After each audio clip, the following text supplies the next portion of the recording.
De retour sur ce beau plateau, mesdames et messieurs, après cette courte pause, nous voici arrivés au moment opportun, au moment tant attendu où nous allons décortiquer notre sujet du jour. On va parler de l'Église face à l'actualité. Nous n'avons pas que des hommes de Dieu, nous avons aussi des analystes où ensemble nous allons essayer un peu de voir ce que l'Église peut apporter na niveau ya actualité en mboka na biso. Vous savez, la RDC ezali mboka monene, mboka etonda nkita, mboka pe makambo ebele, mikolo na Congo tolalaka tolamuki eloko boye botami, tolali tolamuki eloko boye botami, tolali tolamuki eloko boye botami. Alors face à tout ce que la RDC vit, face à tout ce que le peuple congolais a à vivre, quelle est la voix de l'Église? Comment l'Église voit les choses? Quelle est la position de l'Église? Mais vous allez vous étonner, mais pourquoi encore avoir des analystes sur ce plateau? Évidemment, parce que il faudrait aussi quelqu'un qui n'est pas de l'Église, étant chrétien, étant mondimi, mais il n'est pas dans les sacerdoces, étant makambope libanda, et surtout pour voir comment makambango est accolé là. Vraiment, on va passer beaucoup de temps ensemble avec vous, fidèles téléspectateurs. Les numéros sont là, comme d'habitude. Vous pouvez commencer à nous écrire vos questions ou bien vos différentes préoccupations. Nous avons l'insigne honneur de recevoir pour vous sur ce plateau l'apôtre Meillard Mokambila. Avec lui, nous allons décortiquer le sujet du jour, l'homme de Dieu. Boye malam mon plateau et à RTGA. Mais tu fais dans le salon. Tu dois réfléchir, tu dois analyser, tu dois solo. C'est normal. C'est un cadre qui doit recevoir. Donc, surtout pour les forcément, bonne église, bonne santé, bonne lingomba encore.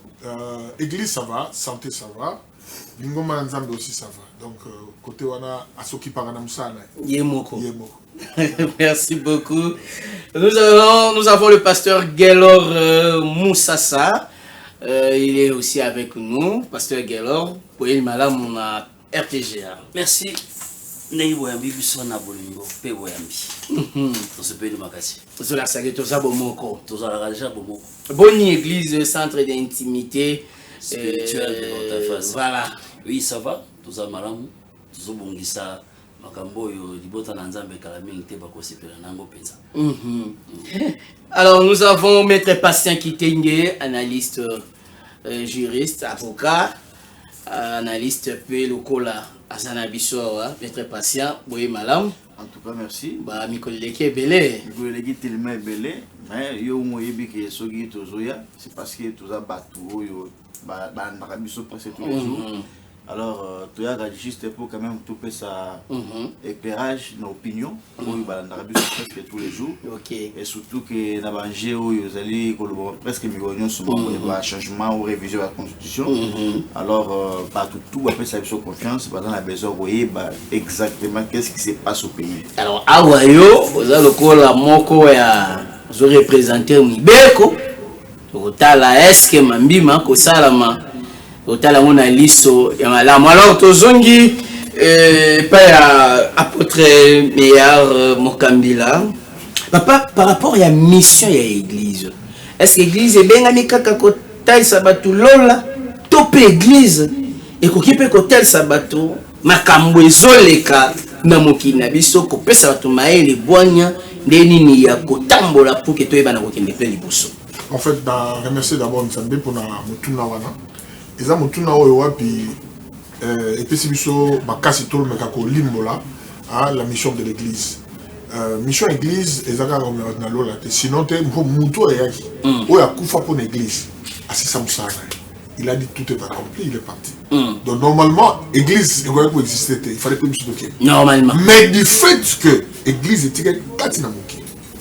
Donc tous on vivrait réalité donc tous on a lolaté, tous on a namoki. Donc na quatre église tous on a citoyen. Donc pasteur et l'homme de citoyenneté. Voilà. Attends ça pasteur, mais citoyen. Citoyen. Il y a mboka na yo. Donc c'est très important et capital.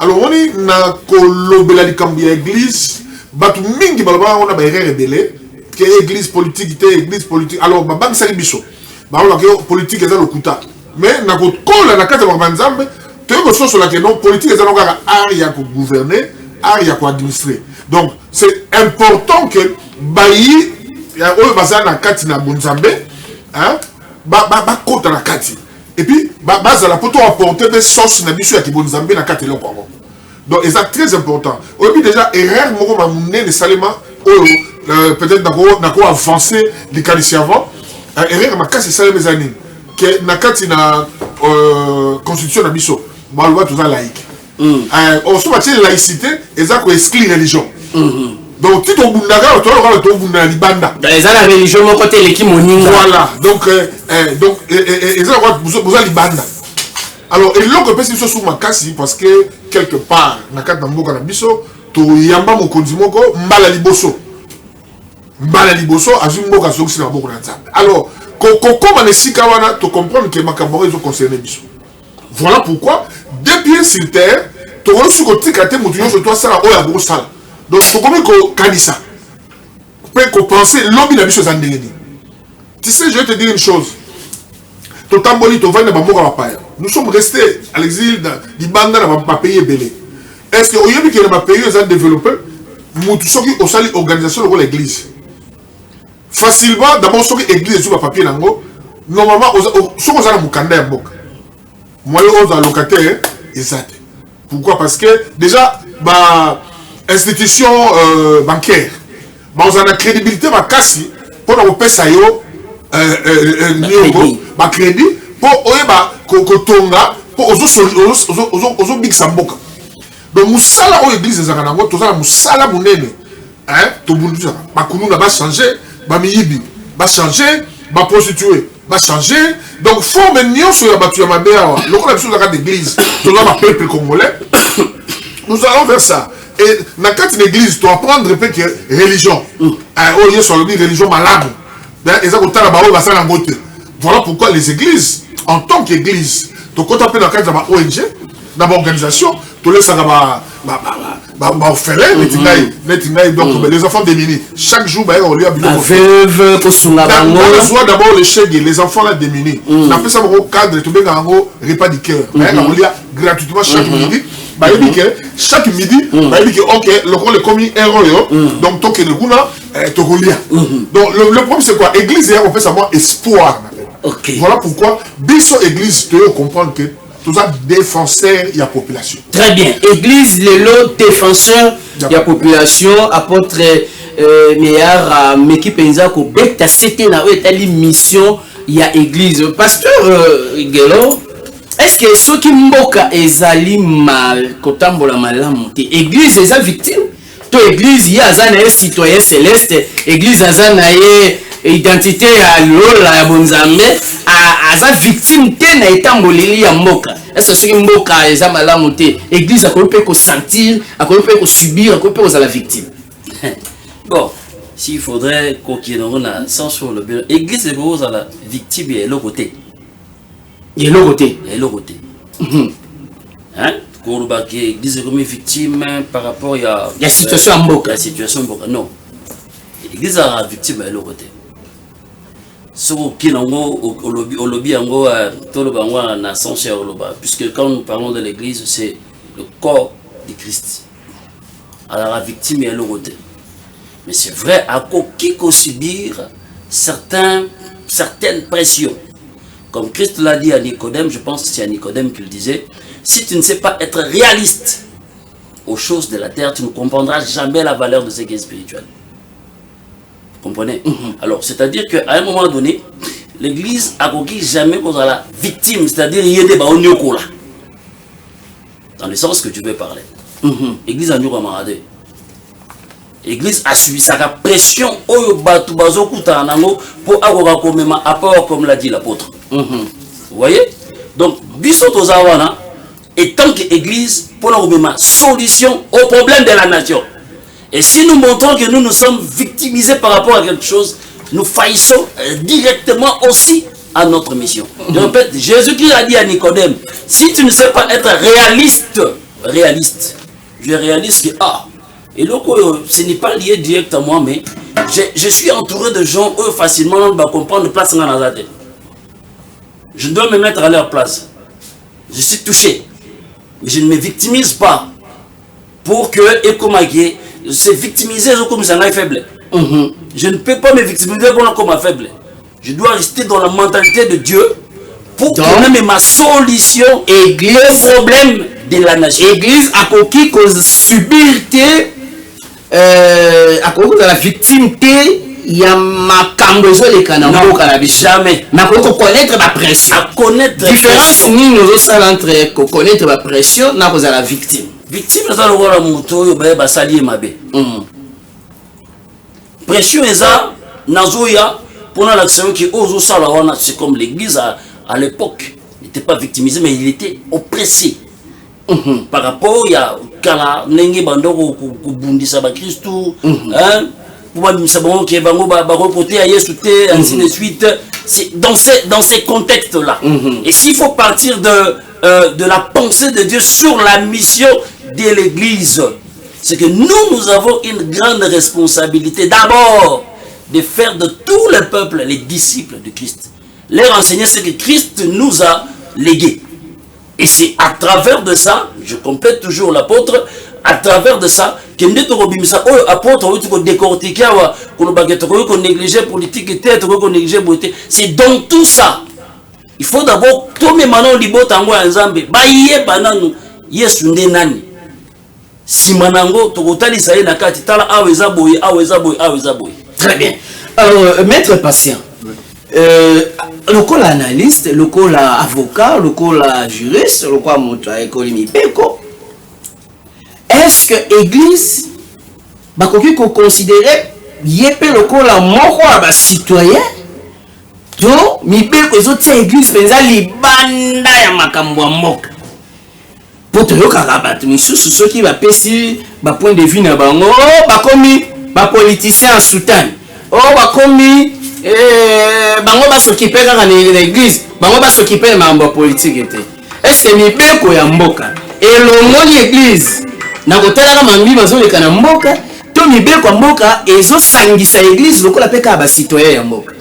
Merci monsieur Johnson na mutuna malamu oyo tuninga na tonga lelo na banzete il faut ba comprendre raisonnement na ngai malamu na bokedi mingi ya moi bobunga mingi na batu bazali ebele ba politiciens ebele na batu bazali ba non politiciens ba yebaka kosala distinction te ya kweba esika nini église ezaleli na mboka esika nini biso ba citoyen tozali na positionnement nini na kati ya mboka na biso to rôle nini toujours na kati ya mboka na biso soki totangi buku na biso ezoko régir biso mibeko constitution na biso oyo ezali kopesa biso ndakisa koma kotambola na kati ya mboka ezana article mon côté kuba na article 1 ti na article 2 article mon côté oyo ezali kopekisa lingomba ezala catholique ezala église de réveil ezala la confession nyonso tout religieux que émettre avis ou opinion na o etali changement to révision olobi avis avis opinion na banza ke bandeko bazolanda biso nazoloba ngo bien avis to opinion na o etali likambo ya changement d'abord likambo ya mboka etamboli ya mboka effectivement la qui coûte en maison donc c'est que marabout etali likambo ezali ko concerner mboka na biso omoni lelo tozali koleka na période moko ya crise au niveau ya est du pays et donc soki lelo église esali marche pona ko telemela bato nyonso bazali ko déstabiliser mboka esali mabete mibeko ndimi yango ezali légitime ezali légal oyo biso tout oyebi mais soki omoni bato o bazali animé na mauvaise foi bayebi contour ou soit esprit ya balwa na biso te au mona bazali kotamona kobunga msame mingi biso bato to sala banaliste parce que banaliste plutôt na oyo tali mibeko na biso tokoki jamais koleka na ba télévision ko bungisa bato bazali kolanda biso te. Il faut ko pesa esprit ya oyo tali mibeko. Et donc lelo soko moni pasteur ya lingomba pakala songolo aleki na TV batune mutune concernant mboka soki apesi opinion na ye to avis na ye ezali péché te ezali pe lisumu te ezali ba droit na ye en tant que citoyen oyo mibeko ezali ko protéger ye ezali ko pesa liberté d'expression à s'exprimer na ndenge azali komonela makambo ezali kotama na mboka. Et donc to longo na kati ya confusion oyo esalamaka mingi na kati ya mboka na biso ko traiter balingoma lokola ba traître lokola bato moko bango nde bakoki kokota makambo telema mboka te étant donné que bango mpe bazali ba citoyen lokola biso. Et donc na contexte wana bakoki kolongola oyo te parce que aza na droit ya koloba oyo te non biso tout tozali bon moko toza na même droit oyo loi ezopesa na pasteur ezopesa pe na politicien ezopesa na journaliste mpona koréfléchir na oyo etali makambo ya mboka toza na kati ya démocratie. Très bien, toza na kati ya démocratie. Ba misusu bamonaka ke topona eloko mabe oza na kati ya démocratie. Mutu nyonso tout akoloba makambo etali constitution. Mutu nyonso tout akoloba makambo etali économie. Mutu nyonso tout akoloba makambo etali boye. Tokande biso surtout toza ndenge moko bandeko balandi bozolanda biso bisika eza na moment tokozwa ba téléphone tokotanga ba message na bino na biki bobandi déjà ko réagir tokoti kutu na bozindo te toza kaka ne bandeli toka na introduction ya pamba me makambo ebandi ko bimawa ebandi ko pesa déjà lumière.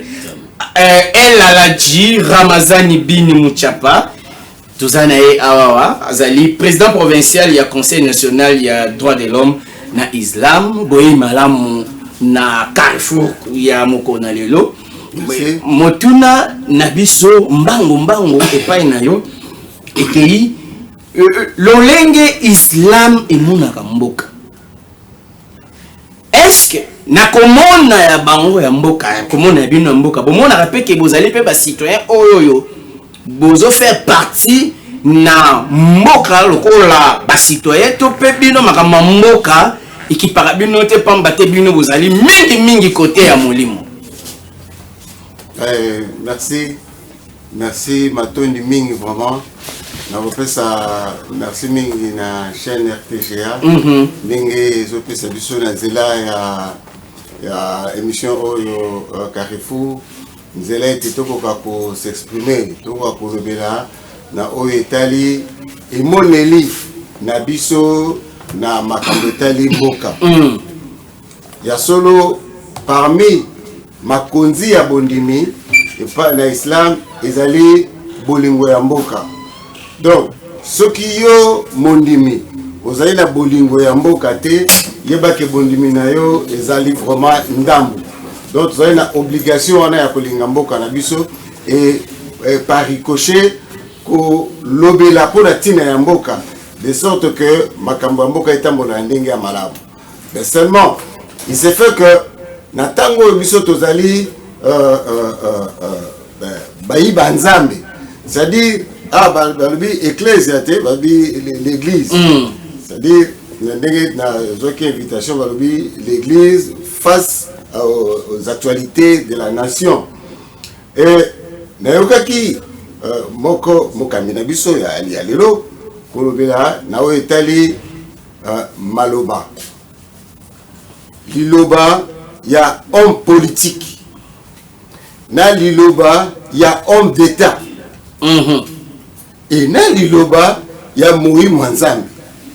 Donc esengeli distingo ekoka kozala na katikati ya bato wana nyonso misato.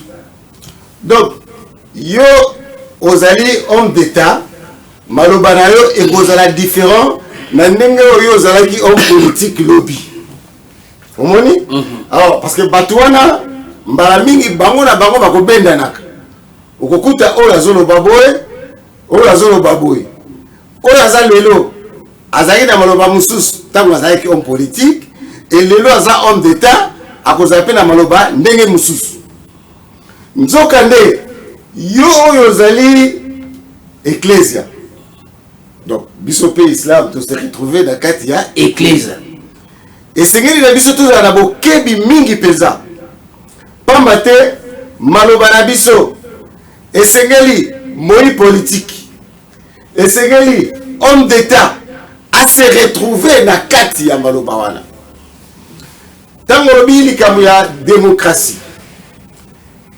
Au moins, biso bayi banzambe tout sengeli ko appuyer mingi démocratie. Parce que biso toko prôner démocratie. Parce que vu qu'on bête église et qu'on appuyer démocratie té. Yango na songeli place wana. Na bande motunga po bayi bazolanda biso ba comprendre là. Oui. Je dis que on va dire que ce soir, voilà, est-ce que l'église a subir ainsi de suite. Bien sûr, l'église se trouve dans la nation. Et quand il y a guerre, quand il y a tiraillement, quand il y a marche, il y a ceci, tout cela. Mais au côté que ça la église à la malam, au côté il y a la kimiyate. Et c'est que les kimiyate ça n'a pas pour que yo pèse sa matière. Donc il y a connexion exali entre la bonne marche de l'État et l'église. Au moins, à quoi subir et le quoi. C'est pourquoi dans le but que démocratie est définie comme étant la voie de la majorité. Bateau, bon, le cas où on est et belé à bateau balobi de biso to moni iyo. Mais est-ce que nous avons des ndengo na iyo? Yosko éclaise à place de kotala. Au kolobela o nzamba lobi. Nzamba koki pe kozala à côté à minorité. Vous n'avez pas à discuter là-dessus. Et on ne va pas appeler du tout sur le Camboya avis que lorsque l'homme de Dieu prend la parole. Non, je crois que l'homme de Dieu doit faire très attention. Parce que derrière lui, il y a ceux qui acceptent le pouvoir et ceux qui sont contre ce qui s'est fait au pouvoir en ce moment-là. Et lui, il est là. Il est en train de les encadrer tous. Donc, dans l'opposition, dans le pouvoir, Yazawana, il doit se relever. Et c'est que a mata dans l'écolo. Très bien. Et ils ont un rôle très très sensible. Merci beaucoup, Eladji. Tata ba maman, toza ko solo là. Au moins ndenge to vandi kitoko makasi na banza te pedi perera ota sande to fandi na noa.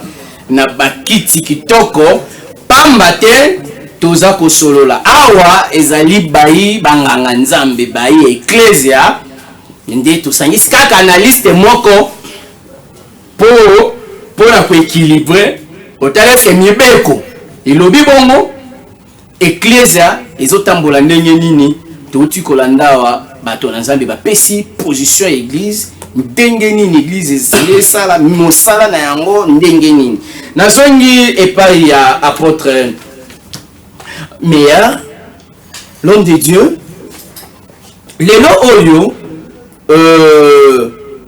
okomona que ecclesia nangi tokende mbango epesi position na yango par rapport ya buku likonzi oyo ezali constitution place wapi Congo ya kokabwa na ndambo basusu baboyi basusu bandimi mais to moni te batata milimo ecclesia ndambo ecclesia po ezali nyonso te po ba confession misusu ecclesia misusu nanu ba se prononcer te peut-être na mikolo ezali koya to koyoka bango mais to moni déjà que ecclesia ndambo moko epesi position nango que buku likonzi ezotambisa biso na mboka esengeli penza kobongola yango komanyola yango ndenge ndambo pe ya ba politicien baza koloba lokola moko ya église tango tali position wana omilobeli nini etosi mission ya ecclesia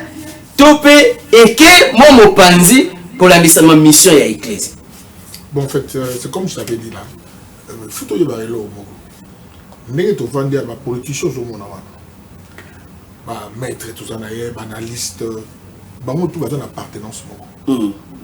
Ça veut dire ceux qui ont aza chrétien te akoza musulman so aza musulman te akoza aller na confession religieuse mosusu akoza pe catholique mais bon moi différence ezalaka toyebaka te omoni catholique ndenge eza wana azalaka d'abord église te aza une organisation internationale et c'est tout un état et baza na bambassade nango et il y a des accords qui ont été signés entre l'église catholique et État, non, un État congolais, c'est comme ici.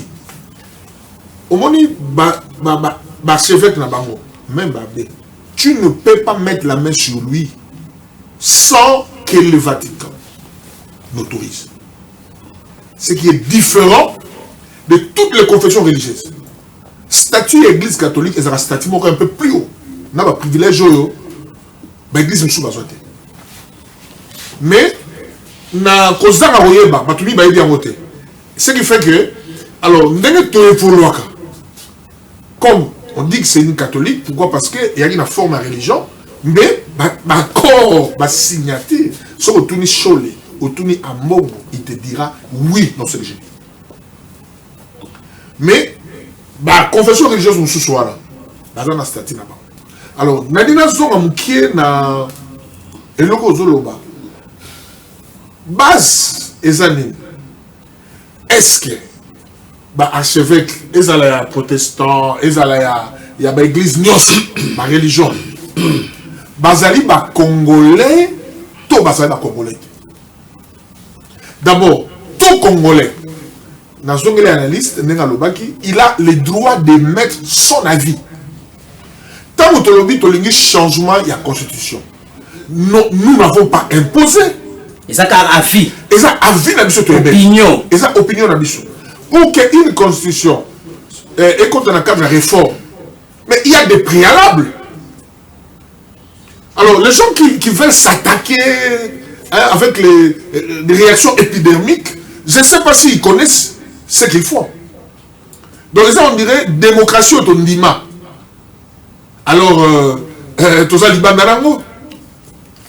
Nous, on a accepté la démocratie, place liberté à Moninga et comme Suki, on sous. Donc, Moutou, à un espace, il y a ça, à mettre à vie, mais sans qu'on les ébatte. Je crois que ce qui est biso, ton petit point de vue na biso, c'est parce que dans mon total, au début, ma caméra va t'amoter malangaï. Gasouri l'élo, changement de salema. Je crois que état na biso est état mon croyant. Je donne un exemple. Chrétien, mais croyant. Croyant. Okay. Pour ça, tu es chrétien. Tu es musulman. Dans la confession. Dans la confession, tu es croyant. Étant croyant. Dans la civilisation, la culture, tu sais que même la constitution, là, quand on doit parler de ça, il faut la contextualiser par rapport au contexte. On dit que la constitution est allée. Mais la constitution, les gens ne connaissent pas. Pour peut-être beauté, on peut être dans l'église. C'est là que beauté, on dit non, la constitution est en église. Il y a des cadres prévus. Au Wapi, tu retiens dans l'école, tu retiens dans le civisme, tu recycler, tu idée, sur qu'est-ce qui arrive, constitution, et ça. Tout ça n'a idée na biso. Par rapport à un pays, par rapport à un mot comme Soussou. Tout ça n'a pas idée. Tu as un mot comme Boye. Mais comme dans la classe, peut-être il y a 5e des humanités. Je donne un exemple. Moi, je surtout à une formation patriotique. Peut-être une formation armée, mais pas à la soldate. Donc, tout enfant, à un certain âge, a comme un réserviste. Pourquoi? À cause il y a belligérance et puis envie la nation est tout autour de biso. Tu dois comprendre que comment ils ont un prédateur donc surtout. On comprend. Tu es Angola, là venez Angola, Bangolais. Au moins tous un problème. C'est là ma cabine non ils ont Congo, ils ont Mabélé. Si on est en Rwanda, n'en parlons pas balimba écrit parti. Au moins que Ouganda, état néo sur la première biso. Il dit que Congo est un grand pays, il a tout ce qu'il a. Congo est comment fragile, pourquoi? Parce que tout est à gauche, tout est à droite, Alors pour la protection de Bisso, et c'est un système que Congolais nyonso aza préparé. Constitution c'est le bien voté. Non, il est bien voté. Il est bien voté.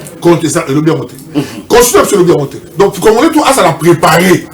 OK, ndenge na zalakawa. Et alors on attend, on attend tout ça maintenant. La première des choses, on contrôle la sécurité. Quand on veut la sécurité, c'est qu'on n'arrive pas à contrôler nos frontières. Système d'infiltration il y a qui. Il y a un moment tant que clergé, ti batunanzambe na forme nyoso. La religion nyoso pratiquement. Il faut tout revoir, total là, soit un changement ou révision, ou alors c'est dans une réforme. Donc, mais bon, imposer la binote, un avis. Il faut tout ça, et c'est la procédure. Et c'est la procédure référendum. D'ailleurs, mon conseil en banque, on n'a pas de pression, la conférence de presse.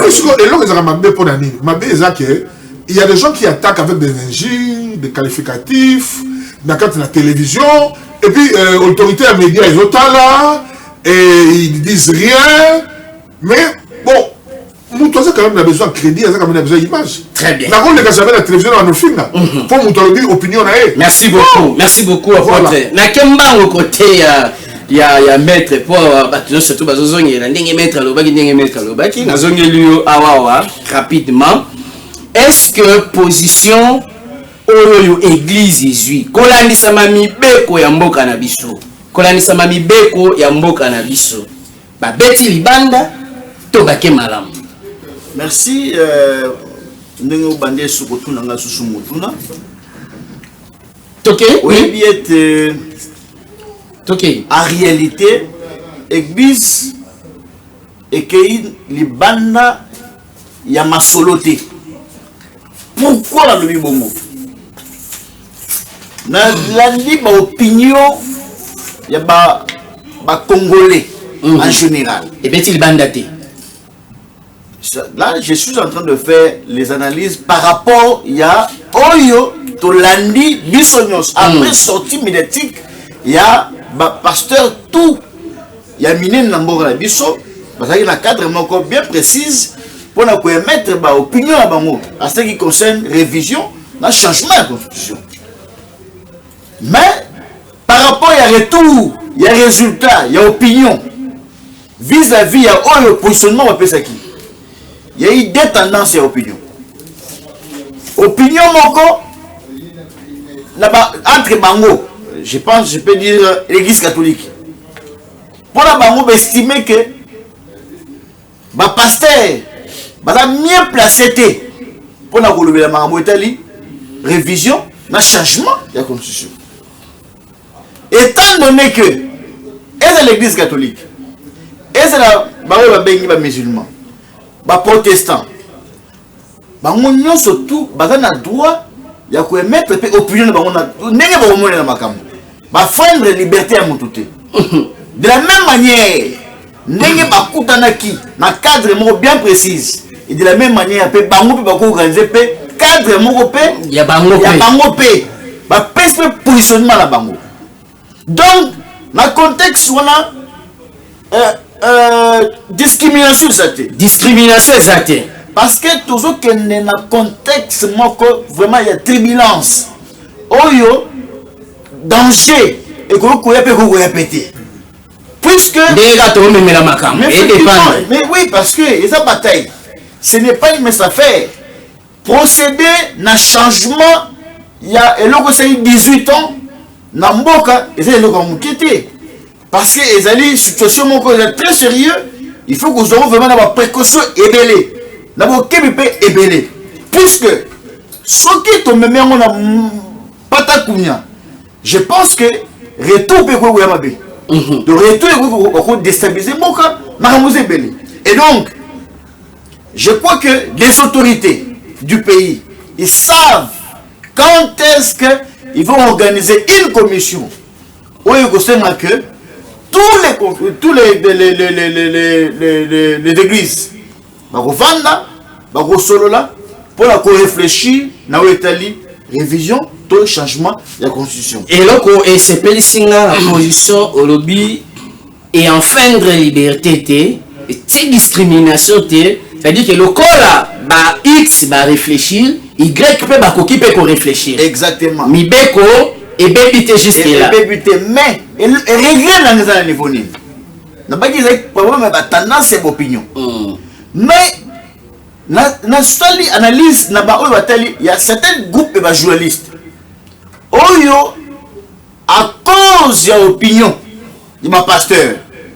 Mais au lieu basé dans le contexte esprit, la révision, tout un changement, mais comme ma attaque personnelle, même il y a vie privée, il y a pasteur, au bazar déjà, bazar ma parents. Mais c'est là où maintenant on dit qu'apparemment on confond.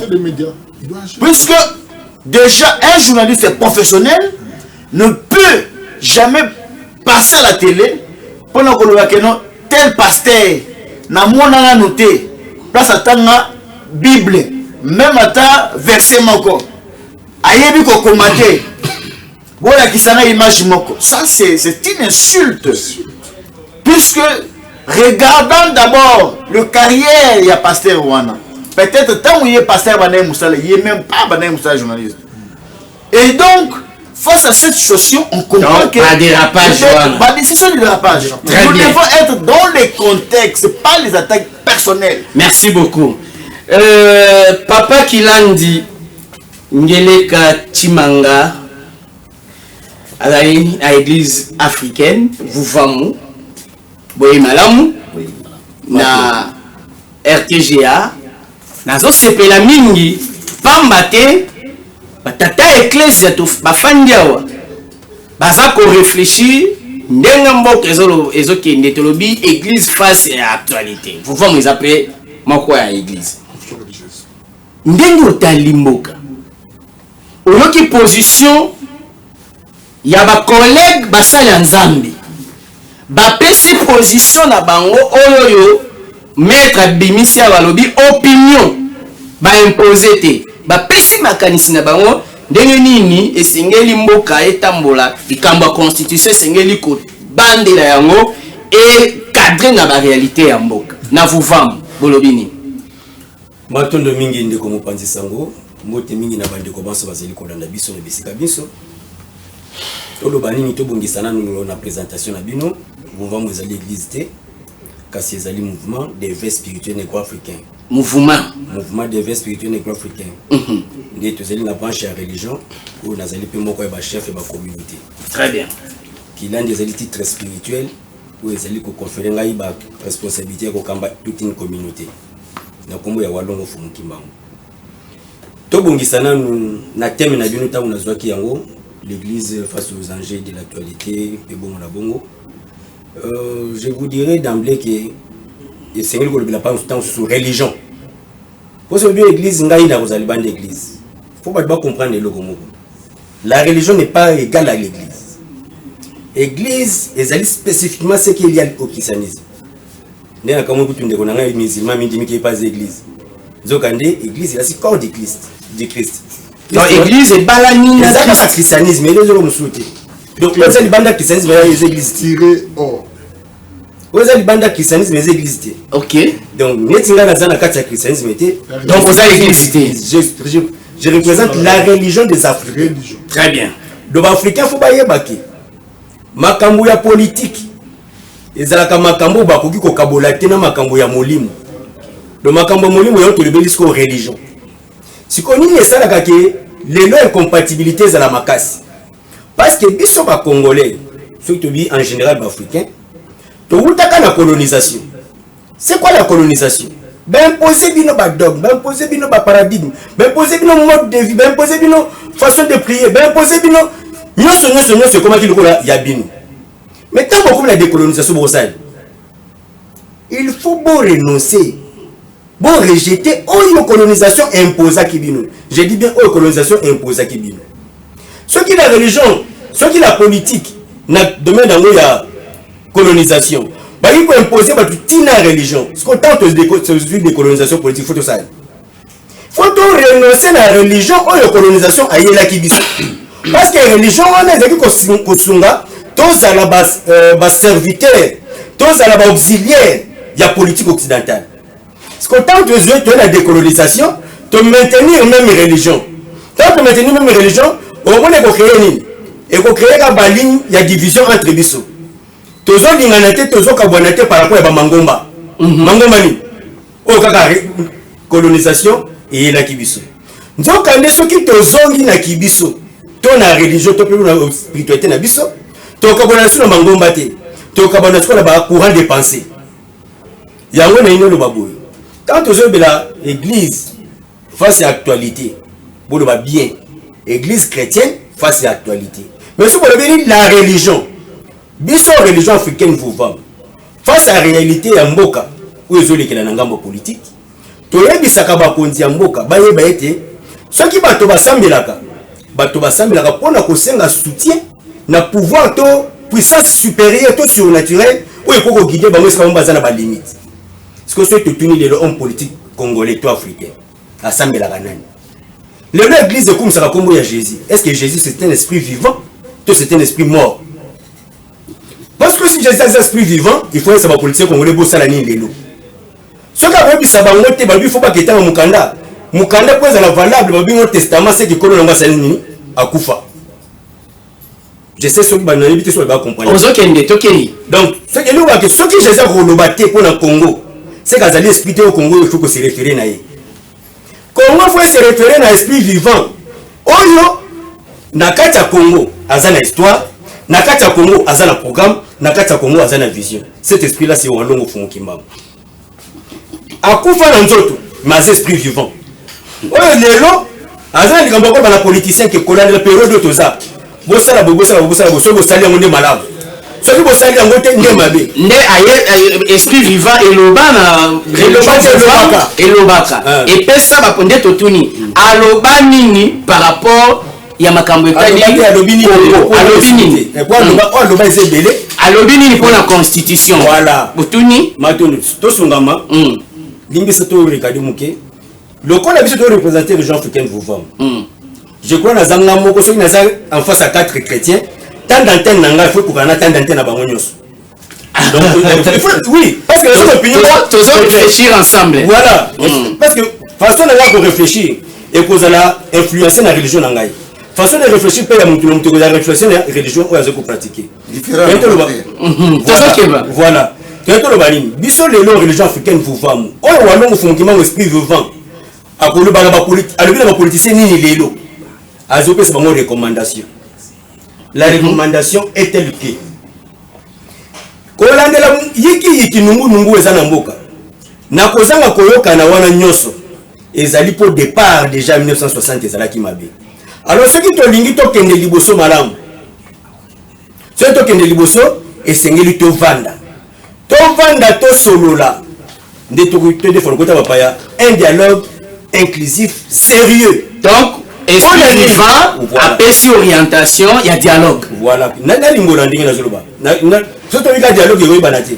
Dialogue c'est déjà dialogue. Dialogue inclusif peu sérieux. Sérieux pour nani? On est traité ba cause ya solo. Ya mboka na soto lingo ba ke to ça la relecture ya histoire. Na yango pour to ça la relecture ya histoire. Il faut une réconciliation préalable ya ba politiciens. Très bien.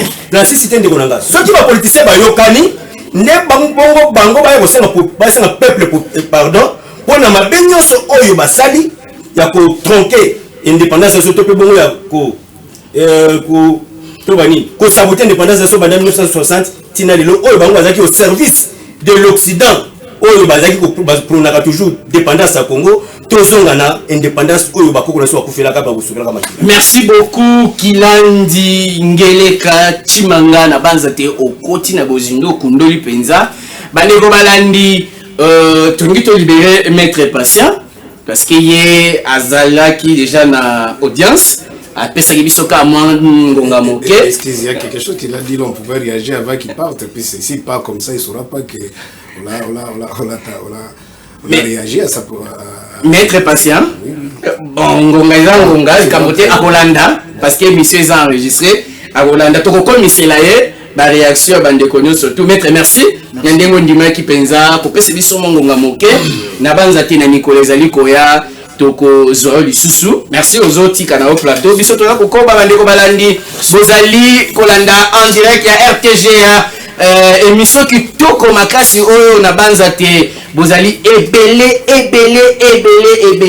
na ba liboso ba poste téléviseur na bino bozolanda Carrefour religion mokona lelo Et là, quand nous sommes l'église face à l'actualité, en Boka Labiso, qui l'a dit, la religion face à l'actualité, les Cambodgiens, c'est ça qui te permettre de comprendre Malam, pasteur Serge Taboko, Malam, l'église Monde et Transfiguration.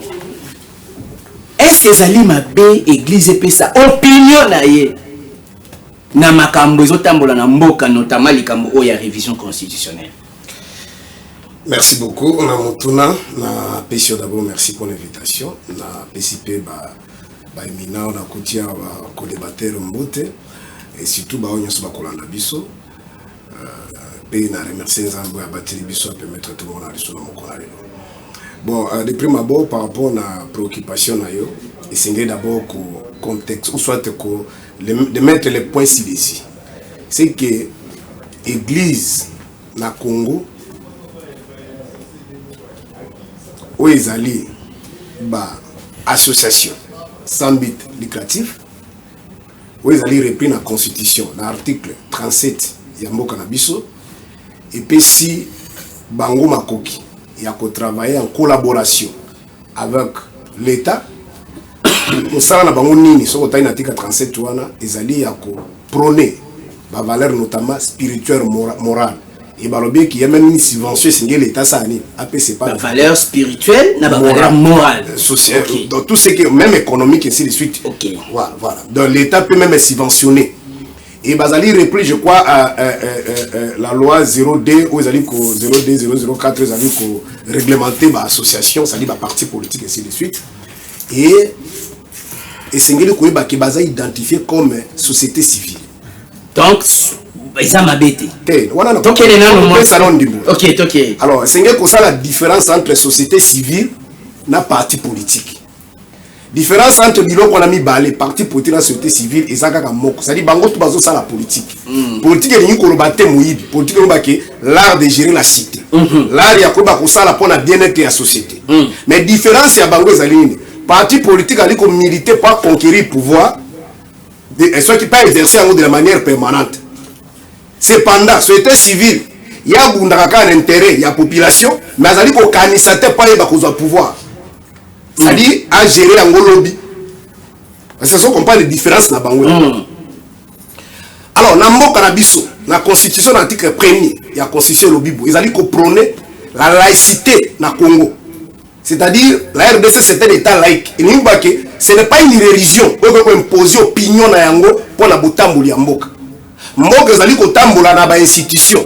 Et ici nous avons des institutions, notamment l'institution président République, gouvernement, cours de tribunaux, parlement. Et la nani naba structure mosusu ezali na sima. Maintenant comme les citoyens, ils ont droit de comme les citoyens. Ba ko pesa ba opinion na bango. Maintenant l'église comme société civile, ndenge na landi l'homme de Dieu et a souligné bien la démocratie. Après il faut imposer une ligne de conduite. Après il faut sa opinion parce que si vous regardez dans l'histoire, ça même analyse comparative, tous les grands philosophes de l'histoire de l'humanité, en il y a appelé cette théorie naé, mon sous pas quoi abi bon. Oya le baki ngala monibo. Ça c'est la démocratie. C'est-à-dire on t'appelle ses opinions, mais il ne ferme pas, ce n'est pas une opinion carrée.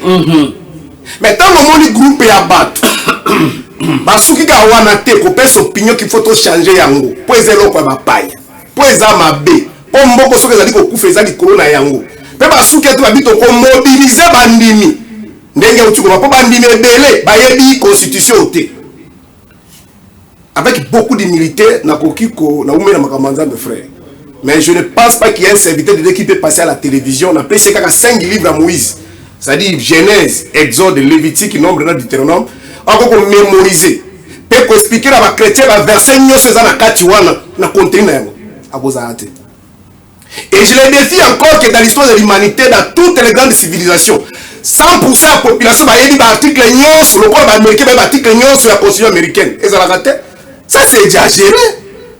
Même la constitution à temps présent, la République n'est pas c'est que en article sur la constitution de la exalité. C'est pourquoi il y a un débat sur la capacité de vérifier. Comment donner l'impression que ceux qui m'ont dit que les chrétiens, ils disent l'article sur la constitution. Ça c'est quel argument? Ce qu'on débat, il y a nde nalingaki na répondre pa na ye alobi ki catholique non catholique atikaki kopesa position te debe ezoya na esika ni debe ezoya na esika ya manipulation ya l'église ou des hommes de Dieu et ça n'a pas commencé aujourd'hui depuis la Rome antique. La politique a eu toujours la même mise sur la religion. Pourquoi? Parce que comme la société civile malgré tout ça la débat politique na cour moko batangisaki biso la théorie des organisations bazali ko regrouper ba société civile comme ba groupe de pression et dans l'histoire de l'humanité on a que même ba syndicat ba quoi ça ba gouvernement c'est-à-dire lorsque vous gérez vous êtes dans un régime mais ça pour gérer mboka asala ka keba mingi na ba groupe de pression c'est-à-dire le bateau bazana opinion sociologique ici sur la rue c'est-à-dire moto ça lobby comme par exemple monde le na mboka na biso soki politiciens sont gars qui a l'élection pourquoi la Kenya Congo central parce que ba dit que moto wana azana bato simana ye que kokanga na photo liloba na ye bato ebele bakosani ne pensez pas que bakote basala ngo fele ba yebi kaliki basala sima makambo wana c'est comme ça depuis l'antiquité les politiques ont toujours mis la même mise sur la religion. Ça dit qu'on maîtriser la religion au sali au jardin là-bas ça dit groupe de pression le régime peut tomber. Ne et débat ezali awo esenge kufungula bana nzambe miso ezali kambotio baboy basela nzambe baloba ezali kambo ya manipulation c'est-à-dire quoi opinion et manipulation doit être concret. Moi je suis dans les églises de réveil j'ai quitté catholique depuis 93 mais je ne suis pas dans l'église de réveil dans le cadre de RSC mais je suis dans l'église de réveil dans le cadre de mouvement depuis la Grande-Bretagne bato baki na réveil kolongola biso na église traditionnelle c'est-à-dire église comment dire pour l'administration pour la fonction publique pour la sabato kenzamba azali molimo ezali peut-être ko mageta ezali to quoi répondre de kosima parce que bango pela bango bazana kati ya groupe ba manipulateur ya munene ya ba congolais est-ce que tu comprends religion africaine on entre guillemets peut-être to kolobela ngomba la sima comment ils ont été créés même sous le régime à Mobutu comment bazoki vont passer à cette époque Mobutu avait besoin de faire une lutte contre l'église catholique comment a manipulé ba biloko na nyonso parce que souci nanga ezali bo. D'abord, par exemple, le Kola Nkusu, j'ai toujours. J'ai toujours le respect na yetanga banda ki makambo na ye pour na ba valeur culturelle. Moi, comme chrétien, j'étais un homme basé dans Nzambo alobaka ke makambo tu ya coutume za kindoki. Ça, je suis pas d'accord. Parce que coutume ba tradition ali lo lenge ba valeur ya bato. Mais place na boya kana kuta na kana yete. Tango bazuye na religion na ye, to pena mouvement na ye, pour na ko manipuler ba congolais que pas surtout ali na ngona Afrique to na Congo. Ezali ne christianisme. Ce qui est acquis Bongo, États-Unis n'est pas première puissance parce que la première puissance au monde, le président de la Bible a seulement du Coran, la Bible. Et si comme on peut être la Bible, Jésus a développé mon kili. Non, Jésus est venu pour la vie éternelle. Alors la difficulté sociale, ça n'a rien à voir avec ma foi. Alors, et si quand s'apprendre na bango ezali kambo ya manipulation pour la nini. C'est très important. Tango mboka na biso epanzanaki na 98 guerre esalemi pression communauté internationale balobi esengeli bokende bovanda bosolola boyokana parce que mutu na mutu azali korevandike ke azobundela peuple RCD ezwaki 55% territoire bemba azwaki likolo ya mandaka ti province orientale c'est-à-dire bref le Congo était divisé tango bakomi na San City bosolola batabumbeki c'est-à-dire bref communauté internationale na bamédiateur bokende bosala baélection peuple nde mutu akoplace mutu aseni alingi olie akokontre koboma population alors esali boye bao bavandaki na table de négociation bazalaki na problème ya conflit c'est-à-dire conflit de facteur ya confiance ils ont dit les régimes ya Kinshasa makambo nazo biso eza makambo ezalaki Kabila avec son ministre de l'Intérieur partout dans le monde ne peut pas organiser les élections. Aujourd'hui, musika na histoire.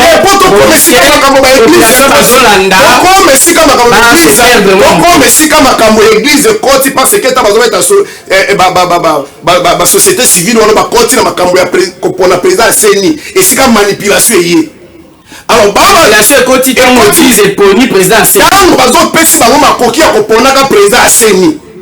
on se comprend. N'est-ce qu'un problème hier? N'est-ce qu'un bazali manipulé par les politiciens? Mais au moins aussi dit que et ça n'a pas bête église peut ça. Ce qui va passer par exemple opinion boy. Parce que ma cabra mettre ma accueil changement constitution nulle part. Même la constitution tout le monde batika la kulubelangote. Ko changer constitution ni ko baké ko longola institution so isani. parce que les citoyens ils allaient grâce à la constitution. Coup d'état. Cependant, révision à la constitution, ils allaient constitutionnelle. Ce qui va papa million par exemple, on a article, ndenge na kiba bazo bakuna ke yangone moto et même pas na mboka. Ça ndenge to sangi ba mai awa, to sangi ba kura, embouteillage, insécurité, guerre à mobondo. Tala disposition ya yango. Atolongola yango pour disposition si katokotia et ko pesa ba kura, et ko pesa mais on serait d'accord. Très bien. Vous comprenez? Merci. Très bien. Merci beaucoup pasteur Serge Taboko. Bandeko balandi toza koko bakaka na ba réflexion. Et ça ba réflexion oyo bima oyo permettre bino kozolanda biso bokoka kozwa ya motu ya penza pasteur Gelor église epesi position eningisi yo lokola moko ya église ndenge kilanja lobi église nde bino église nde bino ba Kristo yo lokola moko ya l'église tango tali position oyo pe église eponi epesi pona likambo etali kozongisa mboka na nzela zoka nde pona kozongisa mboka na nzela esengi kotouche kosimba buku likonzi oyo ezotambwisa mboka tango tali yango na lolenge ya bosolo omoni ke église ezosala mpenza mosala nango na république catholique du Congo par rapport ya mission oyo aza nango. Je répète, mission à église, mission première à église, c'est de faire de toutes les nations les disciples de Christ. Vous êtes un disciple, il y a Christ, c'est-à-dire vous avez un modèle et tamboli où Christ a tiqué. Il apprend à ses disciples à prier en disant que la volonté de Dieu soit faite sur terre, à l'image du ciel. C'est que nous, étant devenus les disciples de Christ, que nous puissions refléter la gloire du ciel sur la terre. Et cette gloire-là vécue sur la terre influencera, bien entendu, environnement où tozali, évolution makambo tozali, il y a des lignes d'autant pour la nation mokili.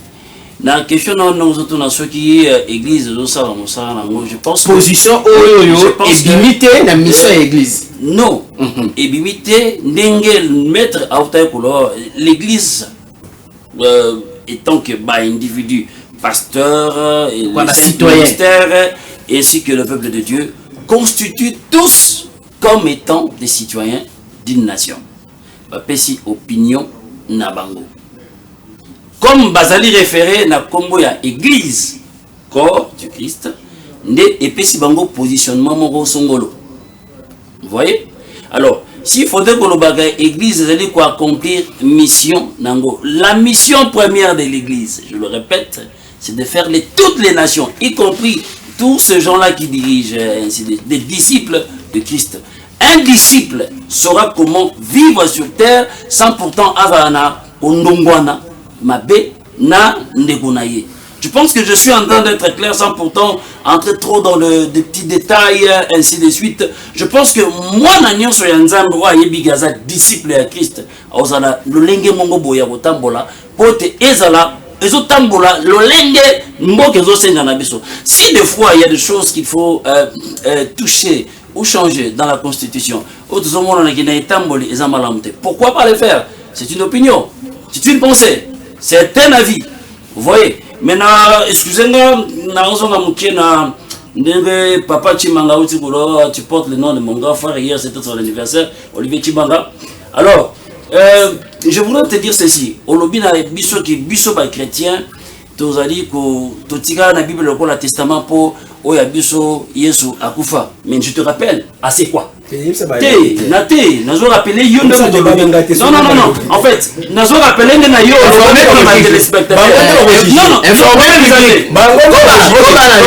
je te rappelle, mais public peso yo. Mais yo nem de le mon public et le baguette. S'il vous plaît. Exactement. Continuez la Bible le rôle testament na biso tondima ke Yesu ya biso akufa pe c'est quoi? Le rôle pe azali esprit ndengo bengi Kimbangu. Je reconnais Kimbangu étant que prophète vrai de Dieu. Non, bon a été. Mais si du moins tu parles de l'esprit Kimbangu, mais l'esprit supérieur qui a donné l'esprit à Kimbangu de parler, à parler, c'est Christ et il continue à parler jusqu'à ce jour. Raison pour laquelle je pense que moi on a besoin de la constitution américaine, ce qui est président hier pour prêter serment à la Bible. esprit. Donc, quand tu as biso tozo sambela moto akufa c'est quoi te pratiquer le testament Bible ça testament ya moto akufa pa c'est quoi aza esprit avandi pemene nzambe pa azo continuer ko konza mboka oyo pe ko kende malam. S'il faudrait toucher, on touchera. Moi je trouve pas un problème dans ça. Merci. Très bien. Merci beaucoup. Elle a dit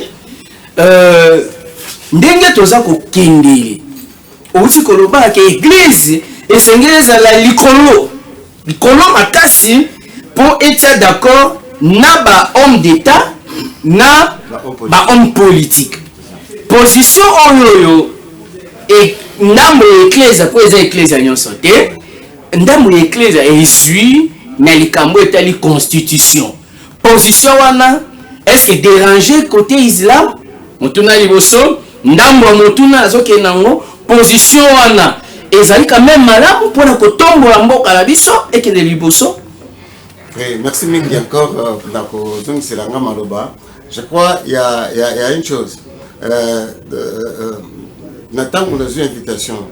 Le thème c'était pas parler tout autour de la position qu'a prise un groupe de pasteurs. Et l'actualité c'est belé.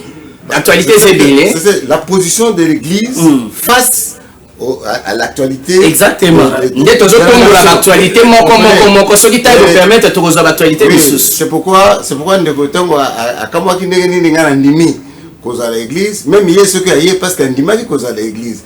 C'est pourquoi c'est seulement parce que maintenant là pour ne pas faire trop de polémique là-dessus, c'est-à-dire c'est un débat interreligieux et que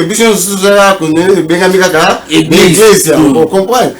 Bien que sur le terme d'étymologie et aussi christianisme et tout ça là, mais aujourd'hui là, l'église, l'église il y a noir, l'église est beau, dans le sens où on a combien de montagnes, mais sinon l'islam est bien à Ouma, la communauté de la foi musulmane, c'est la Ouma. Donc Ouma n'a pas de frontières. La Ouma c'est partout, Chine, Inde, partout, Amérique, nous tous allés Ouma, c'est une seule Ouma d'islam. Alors, na Oetali Lelo, l'église, entre guillemets, face à l'actualité de la nation. L'actualité de la nation n'est pas seulement ce que viennent de dire les pasteurs, leur opinion pour na Oetali constitution. Mais il y a quelque chose d'avant aussi. Il y a la rébellion. C'est ça.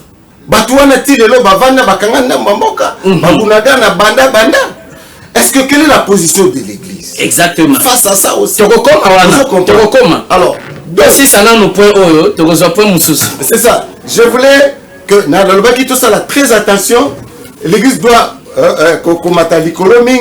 pourquoi? Parce que l'égalité et sa tendance à manipulation, comme m'a dit mon frère à gauche. Au moins, et puis l'égalité et sa tendance à l'élévation et tout ça na katikati. Tout ça, ainsi dit l'Éternel. Nzamba lobi nini na telle ou telle autre position. Parce que le Coran est complet. Au moins, Coran est complet. Ils allaient kolobela makambu nyonso tout. Na où etali. Ceux qui par exemple likambo ezali bovanda bo solo là. C'est pourquoi nous prenons beaucoup plus le dialogue. Nous prenons beaucoup plus le dialogue. Et c'est que solo là. Makambo etali mboka. Boni mboka kotambola ainsi de suite. Et awa boye ngana koki même komata moi likolo ya kolobaka ceux qui dialogue c'est que kozala national mais singeli za la paix international biso ozaka na biso na banoko na biso ba belge ndeko lobaki à partir de l'indépendance tout ça. Donc okokuta que c'est à partir de là que les choses ont commencé à casser. Banoko tambusa administration donc les malamu tout et biso tobi non en tout cas en tant que nini tout allez opesa biso bord biso moko to kamanenge sengeli ato tozi bord ngo na ndenge ya makasi na ndenge pe ya maloba oyo esengeli te bakulutu ndakisa mpaka Lumumba alobi makambo oyo etuki baye oyo bazalaki na biso elongo alors epesi kasi ate biso na bango bosa ba boli eloko yango wana basundo ya biso biso biso comme potana tile le toujours potana kaka tile le toujours potana okuta batu ono yone ko bongisa mboko en tout cas tango ezaki boete tango wana en tout cas batu bazo futa mal 30 mais lelo tala boete donc bamakambo belé ezali kolekana nyoso tous pourquoi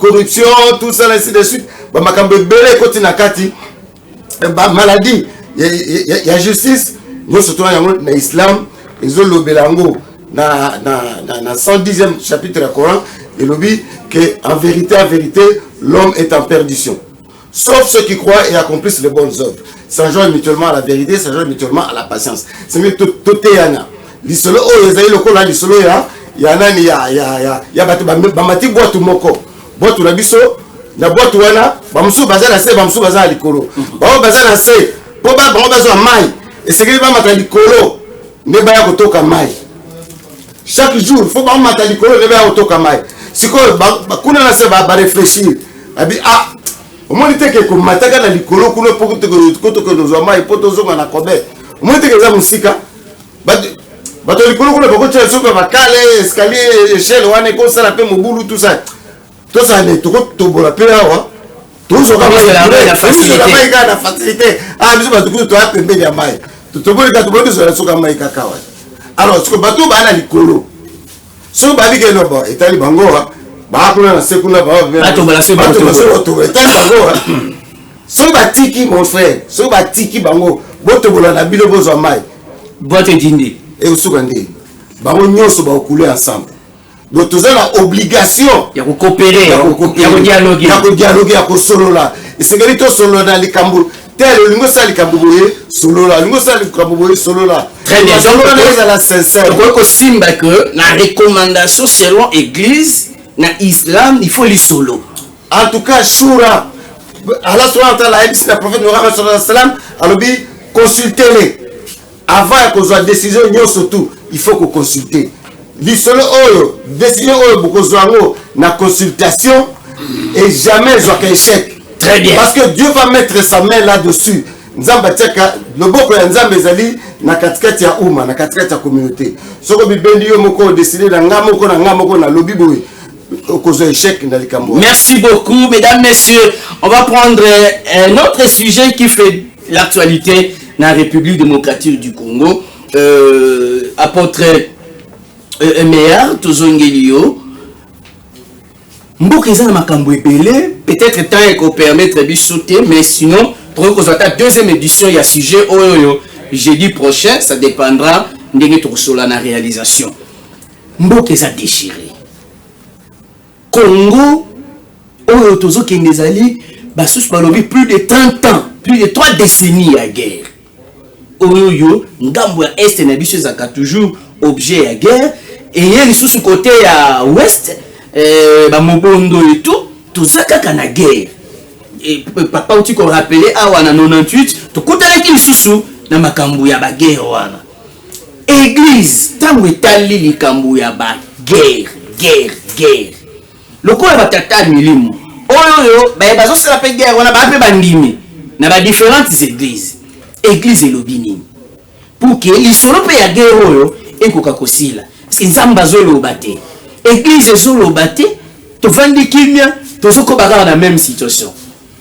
Bon, personnellement bibliquement parlant la Bible nous dit qu'au temps de la fin il y aura des guerres. Ça c'est une réalité et la parole prophétique nous croyons que ce soit mon frère qui est là, le pasteur qui est là, nous croyons que la prophétie nous dit qu'il y aura des guerres. Alors, aspect on est d'abord prophétique. Deuxième aspect, on a groupé ces animes. Et c'est un aspect que nous pouvons aussi prier. Je comprends. Parce que dans l'église, tout le monde a la forme belle. Pour tout le monde qui est membre de l'église, ma citoyen, ma soldat, ma membre de l'église. Bazana front. Bazana front, mais sur le tali, bazo sambe la paix. Mais baké front. Donc c'est pour dire que bazo utiliser kaka mindu kité, bazo utiliser pe sambe. Alors, ce qui te continue, aspect moussou ça, bah on va la diplomatie. Pour guerre ici là, je crois que tu as suivi le chef de l'État.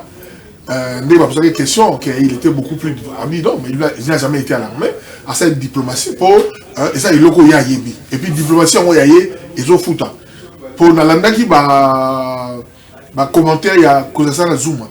Azala qui président il y a ancien Oya. Alobi na Afrique. Hein?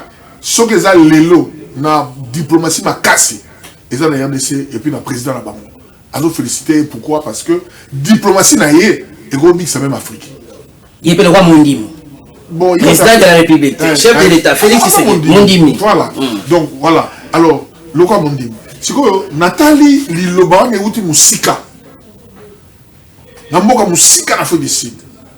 Réflexion ya muto mayele. O ya tamusa ba kambia ba mboka. Et puis à son expérience, alors ah non, na RDC vraiment ça va. Tout le monde mutuana mutu na e ezo sala. Faut diplomatie na e même Afrique. À en profiter là. Alors, vu la réalité, il y a guerre. Mutu moka se perd la guerre à Zate pour que l'on va parler de mission. On a vendu chaque minuit dans ça des émissions télévisées, tout ça là, tout bon de la tout bon de la peau na école. Donc on ne fait que prier pour la nation. Tout le monde est pour la Est, tout le monde est pour la bateau. Donc tu vois, donc je fais ma part. On va prier pour la nation et ça organiser résultat on dirait sur terrain. Mais le problème c'est quoi? Il faut que nous ayons un objectif dans les camions. Jésus-Christ, hein, moi dans Zambie, nous sommes toujours dit. Jésus-Christ est au terre, moi dans Zambie, à Botami, à Bethléem. Moi, mon boulot est héros dans le capot pour moi. Nzambe atindi ange à nous yebisa Marina Joseph. Qui besoin mon abo kima en Égypte. Mais Dieu était incapable de la protéger, de les sauver pendant qu'il était là. Non, Dieu n'était pas. Vous savez, toujours en Nzambe le rôle à Tata Morote voici la maëlle et toi comme Mukolo. Dieu y réfléchit. Et c'est lui-même l'essence de l'intelligence. C'est pour dire que au bon de la peau de l'eau l'élo, aux solutions lobby. Moussou pour bon de l'élo, aux solutions l'élo. Et c'est à lui d'apprécier. Donc, mais et empêcher de sauter. Et empêcher de sauter que tous a toujours la bonne lima. Voilà pourquoi nous, bien que la diplomatie soit salima, la tentative n'y a la politique et au salima, tout croiser à bon côté, mais on continue aussi à prier que nous avons surtout pourquoi tous a droit à biso. Les terres là. Oh, ouais, tous bon de la peau nango, tous en a juste, donc, tous en a légalité. Et ça, me sur la Congolais. Le frère qui meurt là, ce sont les Congolais. Bandimi. Bandimi. Et puis, l'église, la bicho et Zakuna, parce que la société. Dans ma place où il n'y a pas de culte. Vous comprenez? Donc, quelque part, dans l'église, dans Bandimi, aux autres, même les rebelles, continue la place, babomi bato belé, au 170 morts, babomi et il y a même des pasteurs qui sont morts. Oh wapi, baboma bango kuna likula bitumba. Et je crois que Mikolo le gars qui va pasteur même bazango kima. Toi na pasteur belé, oh ba kima kote kuna. À part bandimi, mais ba kima qui likula bitumba, ba bimi kote. Donc quelque part église, na ko le bande réalité moko ezali, mais ezo pe ko afendre la bonne marche. Il y a ma communauté à côté. Voilà pourquoi en tant qu'église, pour organiser batabaye, pour tout ça la batabaye. Parce que les droits, les pasteurs, les tangi bayali, les gelo roi, les tangi bayali mitu et tout ça. Donc ceux qui les ont fait essayer les camboueux, aïe bien n'a quoi interpréter à Magnola. Très bien. Voilà. Dans l'église, et ça là n'a pas aspenios. Voilà. Église et ça que ça là n'a pas aspenios. Donc c'est pas vrai. Non, les gens m'ont vendu pour, les gens s'aliment, entendez nous, au bon de Bemingi, les camarades de la Bigna, pour modèle de ce soir, même Bayouda, parce que 400 ans, elle va prier pour la libération. Donc Dieu est de notre côté et nous continuons à soutenir. Mais là, au moment où on est là, au moment où on est là, tout ça, on a des débats avec la religion. Il y a des débats avec la religion, il y a des débats. Donc, Moutou a frustré, tout pour hier, et puis il n'y a pas un professeur de quelqu'un ici. On est venu, donne ton argument, aimer ton avis. Très bien. Mais sans merci. Plaisir. Merci beaucoup, apôtre. Merci. Kilan Dingeleka, na quel côté na yo, économie ya mboka. touti ko assister na mouvement moko à Congo dollar mati dollar ezalaki na 28 ouf comme il y a 18 19 20 21 aïe mon Nigeria 22 2023 côté Moussous Congo eleli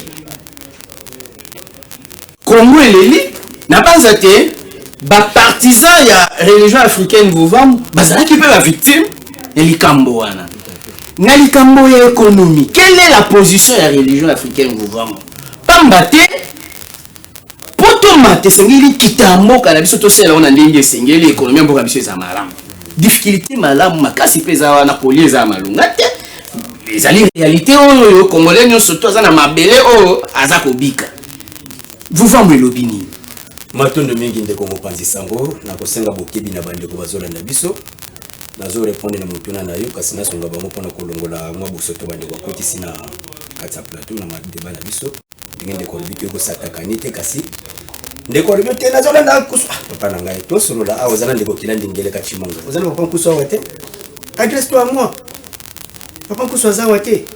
Plutôt tu s'adresser à la population. Donc ça va la réflexion pour la population. Voilà. Oui, qui te limite sur la valeur culturelle des écoles. Si vous avez répondre, les agriculteurs, tout ça, les agriculteurs.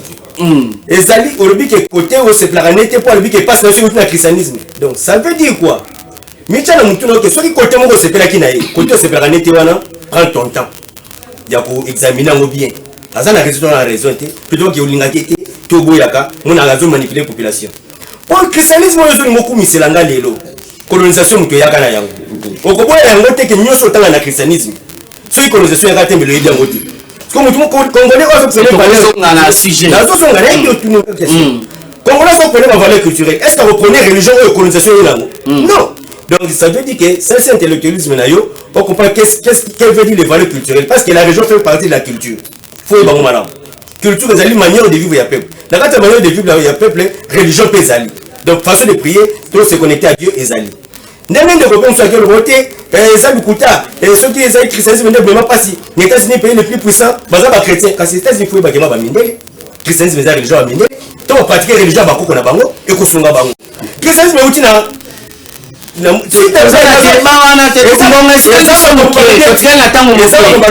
et ça diriger contre il faut la songa bango après t'inquiète pas j'ai la réponse la bonne d'ailleurs aux autres tout to songa bandeko christianisme c'est religion il y a occidentaux occidentaux on va aux États-Unis baza occidentaux bakendaka Amérique en conquérant bakomi bakolo mabele donc soit pratique christianisme pour la bango za religion il y a bien yango sungi bango bazala na gloire bazala nango yo fo mitu na siko na mokili onde tozalaka pays nini oyo ezali occidentalité ba pratique christianisme pe ba évoluer soko le opesa na réponse wana eza pays occidenté ba pratique christianisme pe ba évoluer to bakoma ba indépendant wana na ndimi ke biso pe ba congolais to ba indo so to pratique christianisme to ko bonga alors de fait christianisme ezali malédiction à Congo pe malédiction ya Afrique d'autant plus qu'ils allaient religion et colonisation. Nous avons la question pour l'économie. Bisous te rappelle la rabat le comme baïma naïm national unis par les sorts. Ils sont nous tous unis dans l'effort pour l'indépendance. Tant que tokozalaka indépendante. Boka ni sabola muté na secteur moko songolo. Que veut dire indépendance? Bozonga na identité na bino. Tozonga na identité na biso. Tant que vous l'économie sur le plan économique, mais l'économie a un mot vocabulaire économie. L'économie fonctionne de la production. Vous ne produisez rien, comment vous avez la base dans un mot stable? Vous ne produisez rien, comment vous avez la vie bien? Vous ne produisez rien, comment vous avez aussi sans ça? Donc, sur le plan économique, premièrement, pour tout longa, il faut tout le canon d'indépendance. Qu'est-ce que veut dire l'indépendance sur le plan économique? Tous à la tête d'un pays, mon dictateur peut s'arrêter sur nos minéraux. Tous à la tête d'un pays, mon dictateur sur la gestion de nos ressources. Ceux qui déjà trouvent le niveau de tomate, tout niveau, il y a comme moral. Pour longa makamunyo ya bon moyen banana bosu ko longa nzala to banana ko créer autosuffisance alimentaire. Alors pour créer autosuffisance alimentaire ça veut dire quoi? Mutu nyoso azana na mutu na yeke les produits de la terre, les produits naturels ya ngone sa ranzo to ngeza la malamu na lupango na yo. Kana to baki ke mukala matembele ya ndunda pondu bazeta pondu na mapango est le loza kasusu. Ba vraiment somo mapango ba 7 mètres sur 10. Akolona pondu atunginda kutunda lupango. Mutu akati nzete donc pour vous dire que déjà pourquoi la première c'est ça mabé religion ya mabé système éducatif ya mabé dit tous dirigé par les politiciens on bazali ko aspirer à la politique il y a développement ya mboka tous la évolution économique évolution de l'économie et ko wuta nanu na inspiration ya hommes religieux ou encadrer un politique pour un politique à son tour il va encadrer la science wana ndeko kende ko kela bomengo ou ko sala kimboka esanini e mata. Je sais que mbala mususu par rapport à foi okoboya mutusu akoboya lokase alo ilona forme na ye mais je vous dis que eza na mboka moko te kenda liboso tout en ayant une économie dépendante de l'étranger. Alors pour que mon nation dépend de l'étranger il faut ça tout pas une indépendance mais les lots nazo zongala yo Congo ko bika ye mon côté tout ça la mondialisation tout la coopération na ba lolenge nyonso coopération na économie coopération na diplomatie coopération Congo akoko bika ka ye moko ko za la pasi na coopération balobaka coopération ezali koyokana te est-ce que faible na pomba bayokana faible na pomba bayokana kati pomba ditaka peuple de volonté na ye donc pour le baketo comme la coopération tout dans la mondialisation il faut Congo comme nous fort alors pour le comme fort na lelo il faut nous détacher de ceux qui ne veulent pas que nous soyons forts. Tu créer force à l'interne. Si tu crées force à l'interne, tu comme craint, tu comme respecter, tu as une coopération. Donc, exemple local, ils allaient Chine ou besoin de Chine. Par contre, les personnes qui ont théorie, pour Chine, à comme la Chine, il fallait créer une base solide. Base solide, il y a une politique à base clou. Tu as une politique à base clou, les personnes qui ont base solide, de comme ça, ça y est. Bon, tu s'ouvrir ce qu'on a moqué. Donc, ceux qui ont une base solide, la communauté, coopération, mondialisation. Dans la mondialisation, qu'est-ce que le Congo amène? Qu'est-ce que le Congo apporte? Donc, la mondialisation, ça veut dire que mon ninga est le loco, faut les locaux. Mais ceux qui mon ninga est le loco, ils ont imposé, on a pris. Il y a un loco, on a eu. Est-ce que yo au Pessini n'a mouki?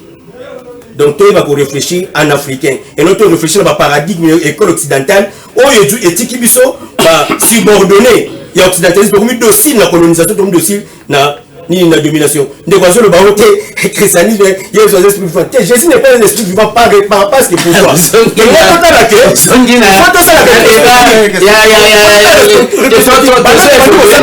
Merci beaucoup. Merci beaucoup. Alors, tu connais que tu tiens un mouké, pas me makambo eza vraiment épelé. Pasteur Guelo. Oui, papa. Tu es un social.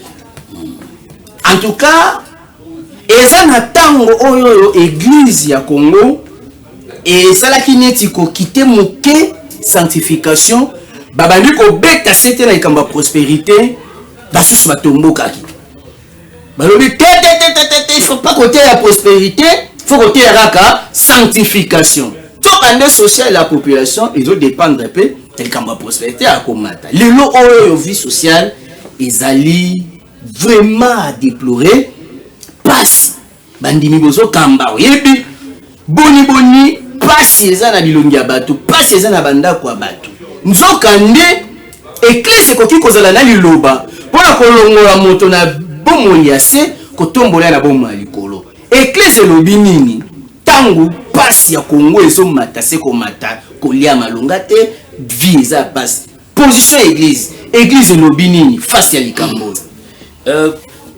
Il faut tous à la claire. Il y a na boboto pe. Je sais pas si on ozolo bela passi ya ndengeni. Passion. Parce que na mokili États-Unis, Allemagne, France, Londres, Angleterre et ba pays nyonso bazalra pe na moment o balegaka ya passe. Pe ba susu pe bazobika passe. Walin Biltalal je pense qu'il y a Azar moko ya bakambi côté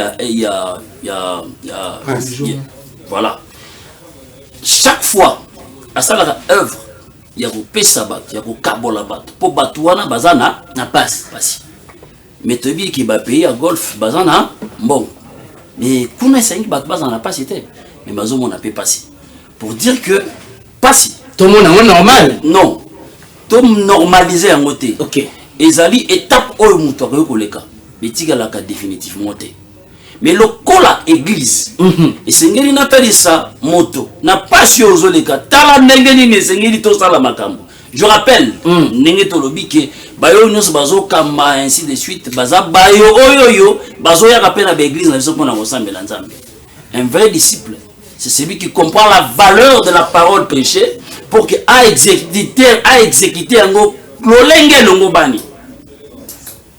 Et s'il faudrait aujourd'hui que parler sur peut-être la souffrance que nous sommes en train de vivre, s'il faut que je le dise ainsi, l'apôtre Paul définit 3 éléments majeurs qui demeurent. 1 Corinthiens 13, le verset 13, il dit ceci. Voici les 3 éléments qui demeurent, les 3 valeurs qui demeurent. La foi, l'espérance et l'amour. La foi, c'est quelque chose, tu vis à l'immédiat des choses que tu attends de Dieu. Pour nous le passer. L'espérance te fera comprendre, parce que l'espérance est la mère de la foi, il te fera comprendre que certaines choses, ils auront toujours temps. Moi, je suis au Yobali. Car le jour, PCZ, mais boti pelelo. Moi, je suis au Yobali. Au Bali et le lot. Ils ont moins temps. Ils ont moins temps. Pour comprendre que certaines choses, certaines souffrances, et si le rara, na simanatango, mais ça n'est pas qui est marambosanine et kobongwam. Mais maintenant là, quoi que l'amour surpasse tout. Qu'est-ce que je voulais dire? Puisque l'amour est au-dessus de toutes ces 3 valeurs. L'amour en lui-même contient la foi et l'espérance. Jean 3,16 dit, Dieu a tant aimé le monde qu'il a donné son Fils unique, afin que quiconque croit, il faut d'abord croire, ne périt point, ne va pas souffrir. Je pense que périr là, n'a jamais un terme, mais un contexte à souffrir, ne périt point, mais il aura la vie. La vie, c'est l'ensemble de tout ce qui fait que Moutou Azala bien. Vous comprenez? Alors, je voudrais dire, si la société civile, l'opposition, la majorité et le peuple, nous travaillons main dans la main, dans l'amour, dans le respect des uns envers les autres, cet amour-là fera produire ces éléments. Et la souffrance est qu'on diminue pour souffrance. Et si la Ranango dit très bien. Malheureusement, Pasteur Serge Taboko, Osamu Christou, Olobi, Wutakala, Ozali, Ndiakape, Tukolo Babonde, Bakino, Balobara, Amakambo, Tali Bonzambe, Pays Ecclésia. Olandisama, Pasteur Gelo, c'est que ce que Congo ils souffrir, Tobandi Koshite, ce que Congo ils souffrir, parce que Balobi Congo ils plus 80% chrétiens. C'est que ce que Congo ils souffrir lelo, c'est que Christ baza ko tia na misala te maloba na Nzambe. Yango nde source ya passe na biso. Donc totika na biso ba politicien, totika na biso ba bazo kamamboka. Pamba te ba ngonyo so ba bandimi. Bolingo espérance pe kondima yango nde sengeli tambwisa biso. Donc ceux qui tozonyoka malelo on dirait ba Christ ya Congo baza ko tia na misala te maloba na Nzambe. Bon, merci beaucoup. Je suis un peu très coincé par rapport à temps dans Makamba Koloba. Maintenant, dans une minute, nous allons Makambo Katakingai pour la collection. Nous avons quitté Penza. Nous avons déjà sous ma main. Ça qui t'a passé 3 minutes, 1 minute, 1 minute, na répondre. Très bien. Il na Makambo na zone Katakingai 1 minute na répondre après na suki na mutuna na. Imite liboso na ngolo bake guerre toza na ngolo lelo be confusion toza na ngolo lelo ezali problème ya manipulation ya basai na Nzambe. Et nous kulba na mukuse boy. Les serviteurs de Dieu ne peuvent pas prendre, considérer les chrétiens à l'église comme vassaux. C'est-à-dire, les gens qui ont qui na cause na bango. Les gens viennent à l'église pour préparer leur âme pour la vie éternelle. Mais quand il y a des sentiments, il y a des football, il y a des partis politiques, ça n'a rien à voir avec les pasteurs. Parce que ceux qui viennent dans nos églises, ils sont plus intelligents que les pasteurs. Et ils ne viennent pas à l'église pour qu'ils apprennent l'économie, ou apprendre la médecine. Ils viennent à l'église parce qu'ils pensent que vous avez l'esprit de Dieu pour préparer pour la vie éternelle. Mais quand il y a la vie physique, quand il y a l'organisation de la société, tikela mutu asa la choix nae na église na wata musuba to peya opposition bakozala bato ya palu bakozala ya IDPS bakozala bozala na ma respect minimum wana ya koza audace ya kobisa bandimike il faut balanda makambo yo pasteur tu n'es pas appelé dans un parti politique ça essayez qu'on note élément mususu ba congolais moni ba mususu bango bazo finga moi je suis pas d'accord ba njire bato les alliés c'est que les autres ont na 4e je crois cycle électoral ya liboso malgré ta ezalité to ngato démontrer de ba pesa ki ba confession religieuse monopole ya kopona ba kondia ya ba kambia seni, mais il y a eu toujours la manipulation à politiciens pour que président seni en l'occurrence notre né Kankenza ou je sali o ba zwa muto na ba tia liboso ben malumal. En réalité, si le pape politique a dit Moutou Kabila, et même dans la négociation, c'est avec les Kabila. Mais l'église catholique, comme un 5 ans, Tika Ponaïté, mais Bango va Ponaïe, et sous la bénédiction de la vice-présidence, qui n'a SSC, Bukundo à l'époque, qui était aussi Moutouya, pardon, Marini Bondo, qui était aussi Moutouya Kabila, Neba Batiaki. Et les conséquences, on a publié le résultat dans un char. Baïgo Tanzambie, Banamke Bakoufa. Parce que les églises ont été manipulées. En 2011, le monsieur qui est venu là-bas, cette fois-ci soutenu par Marie Mondo, mais l'église de réveil Kaka,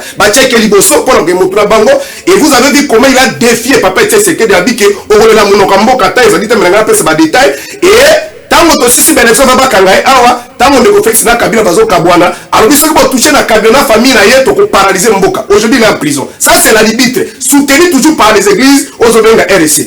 Na 2018 on nous a mené Nanga na kanisi les vidéos existent. Nanga tikala kozala na ba réveil na bangote. C'est qui est vrai il avait une église amane ko samble na salon. Ba ene na biso yo RC ba zuye ba sele mikanda bo tanga bani ko yeban alors une église à salon ba komi ko samble na Philadelphie ezala ba RCT mais ba sele mikanda lokuta et je crois un pasteur qui jamais l'a peut confirmer qu'il est la seule personne pardon qui a contesté et ba sele mikanda lokuta ba commissariat ensemble ba secrétaire sécurité ba commissaire président de la CENI. Aujourd'hui si les Congolais meurent ils ont une lourde part de responsabilité. Voilà là où il y a la colère de la population. Mais ce n'est pas chaque événement qui va manipuler Kabila. Et si le Congo se retrouve aujourd'hui, pour l'appeler ce n'est pas un problème à Kosambila. Je le défie aussi. Il n'y a aucune religion dans l'histoire de l'humanité où elle ne développe pas Mboka. D'abord, après cet exemple, ils ont ramassé Babylon, peut-être organiser un débat contradictoire avec pour expliquer la phase Kouane. Même ceux qui vont pour ça la réflexion ça n'est pas contradictoire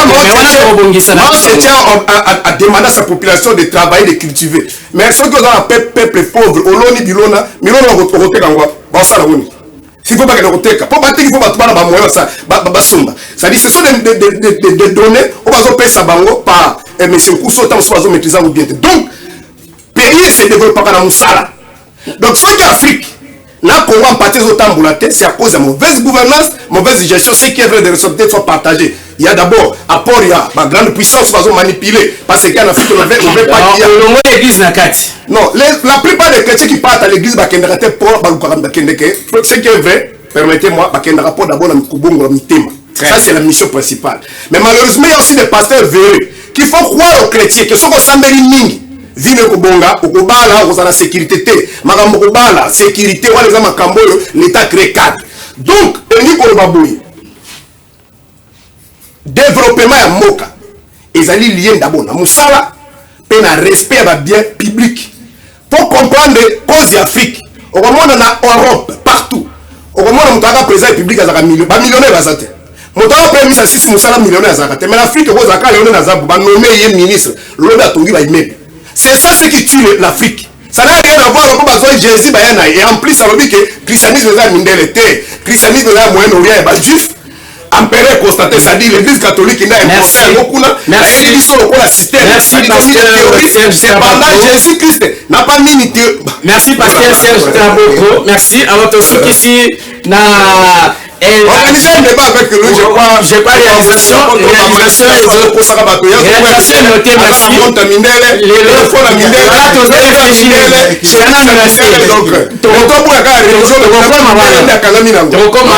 Réalisation notée.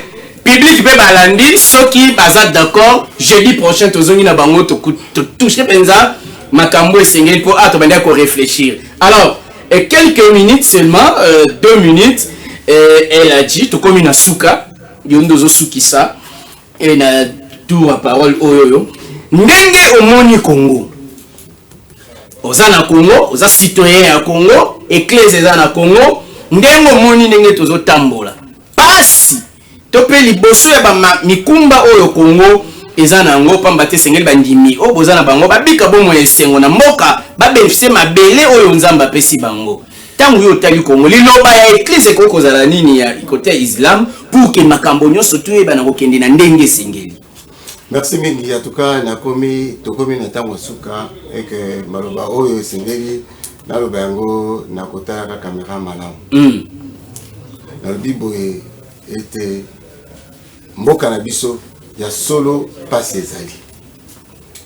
Tozana passe pourquoi? Parce que tozali te kokakolia na tango tolingi topé ko jeûner na tango tolingi. Parce que ozo jeûner alors que l'unité que jeûner, c'est par manque de jeûner. Et Bilia et Zangité, même potentiellement nous sommes extrêmement riches. Potentiellement. Et total, c'est que nous avons une histoire, normalement, Moutou. Et c'est que nous avons Kutala. Ce qu'on a passe, Utali Uti Wapi, Ozawapi, Ozo Kende Wapi, Touti na colonisation. Ba Belge, basangisa kibiso, tozaki eloko mokote. Et que tant basangisi biso, na tango bango bajera kibiso. Na tango bajera kibiso, na mboko bango basali.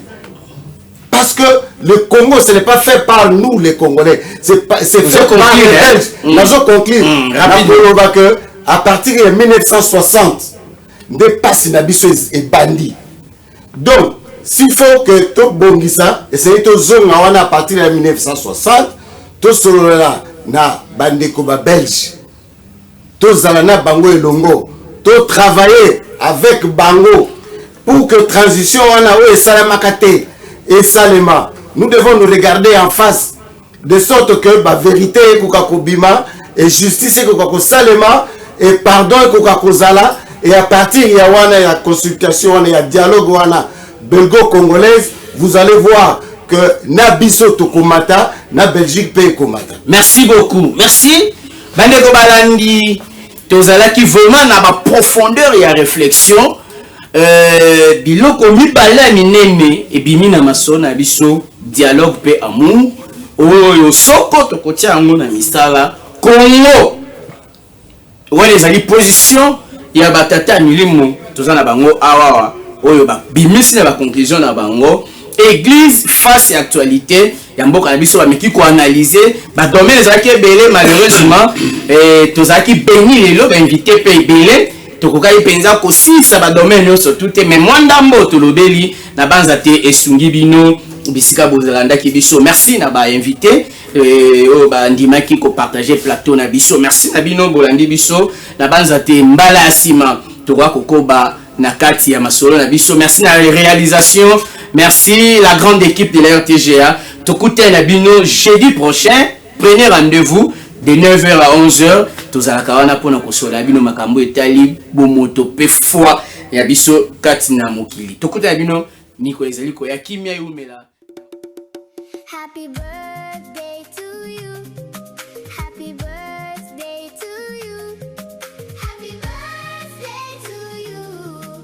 Happy birthday to you. Joyeux